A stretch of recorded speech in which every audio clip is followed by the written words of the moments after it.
Dulu menolak katanya rakyat tidak makan aspal. Sekarang lihat hasilnya apa yang sudah dikerjakan oleh Presiden Joko Widodo. Ini menunjukkan bahwa di dalam sisi perencanaan itu tidak dihitung dengan matang, baik dari sisi teknis maupun anggaran. Dari sisi teknis misalnya mestinya lahan-lahan ini dibebaskan atau ada perencanaan kerjasama dengan masyarakat, dengan adat, dengan nini mama gitu ya. Tetapi sampai sekarang kita lihat lahan ini tidak ada kemajuan di sini. Begitu juga dari sisi anggaran mungkin ya, dari sisi anggaran harusnya direncanakan. Jangan sampai presiden datang hanya membuka, hanya untuk melakukan groundbreaking, tetapi habis itu selesai. Ini salah satu contoh. Hampir lebih dari 8 bulan proyek tol ini berhenti sampai di sini ya, dan ini menunjukkan bahwa tidak ada perencanaan yang matang dari pemerintah untuk melakukan pembangunan infrastruktur. Ini bisa dikatakan akhirnya cuma sekedar pencitraan. Ada beberapa yang lain yang jalan, tetapi ini salah satu contoh yang juga tidak jalan. Jalan tol Trans Sumatera atau JTTS di Pulau Sumatera. Dulu banyak sekali masyarakat yang menentang kebijakan pembangunan jalan ini, dan tidak sedikit pula masyarakat yang meragukan manfaat pembangunan jalan Trans Sumatera ini. Sejak dimulainya pembangunan jalan tol ini pada tahun 2015, Presiden Joko Widodo tidak henti-hentinya mendapatkan berbagai kritikan, entah itu dari masyarakat, tokoh adat, bahkan dari tokoh-tokoh politik oposisi.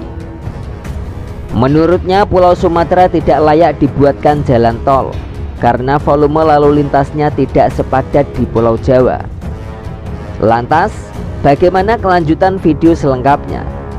Sebelum lanjut menyimak video sampai selesai, saya ajak Anda untuk mendukung channel ini dengan cara like, subscribe, aktifkan tanda lonceng. Jangan lupa share dan berikan komentar di akhir penayangan.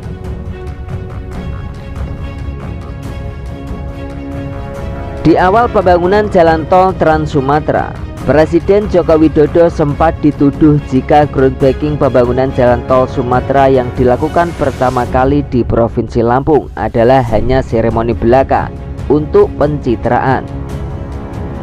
Bangunan jalan tol di Pulau Sumatera semakin banyak dilakukan dan terwujud nyata, hingga konektivitas antar wilayah di Sumatera kian terjadi dan waktu tempuh pun menjadi jauh lebih singkat.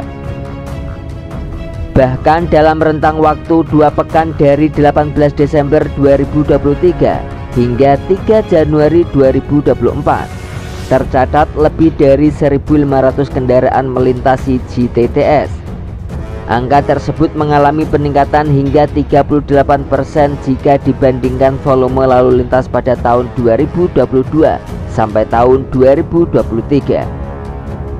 Hal ini menjadi bukti bahwa sekarang jalan tol Sumatera diminati oleh banyak masyarakat dari berbagai kalangan. Mega proyek berupa jalan tol yang awalnya dinilai sangat tidak manfaat ini, sekarang justru sangat membantu aktivitas perekonomian masyarakat. Hal ini dikarenakan jalan tol Trans Sumatera ini dapat mempersingkat waktu tempuh perjalanan.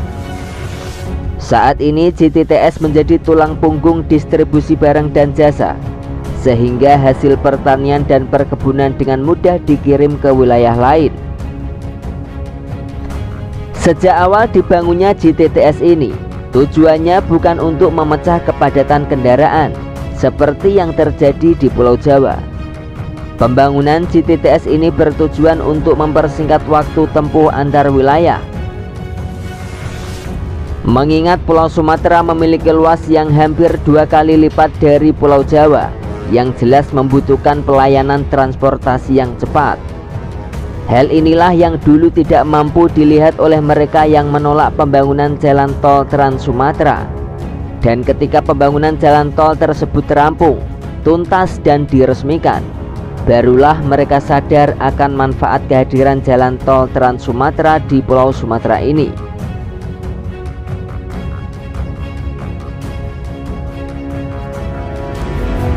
Kalau jalan biasa itu jalannya udah banyak yang jelek sekarang, banyak motor, banyak kendala. Tentunya punya kebanggaan tersendirilah kita udah punya jalan tol yang begitu panjang di Indonesia ini kan. jadi perjalanan lebih kebantu. Biasanya macet, biasanya ini udah lebih cepat. Senang banget, istilahnya nggak ada kepikiran dalam otak sebelumnya gitu bakal adanya tol ke Sumatera. Kalau tol jadi, mungkin kayak para kami nih, para sopir, mungkin akan menang waktu, menang minyak, menang segala-galanya kalau lewat tol. Hari ini akan kita resmikan ruas jalan tol terpanjang yang pernah saya resmikan.